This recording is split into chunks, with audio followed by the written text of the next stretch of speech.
from Laura, South Australia, and this is my F250, but we're not here to talk about my F250, we're here to talk about some stuff from my generator. So, if you come this way, in the back here, we've just set this up.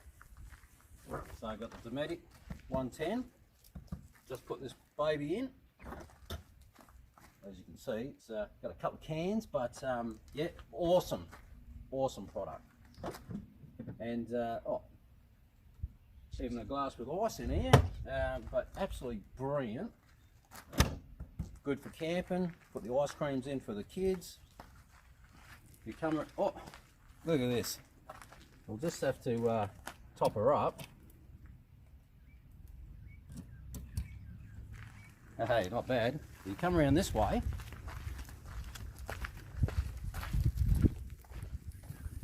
We have the Dometic slide out fridge,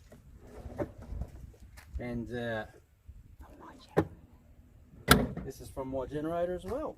So absolutely brilliant. Bit of gear. This is really good. And anyway, this here's to my generator, especially Scott. You boys do a good job up there. We've got our stuff, and it's proven to be really good. Thanks, my generator.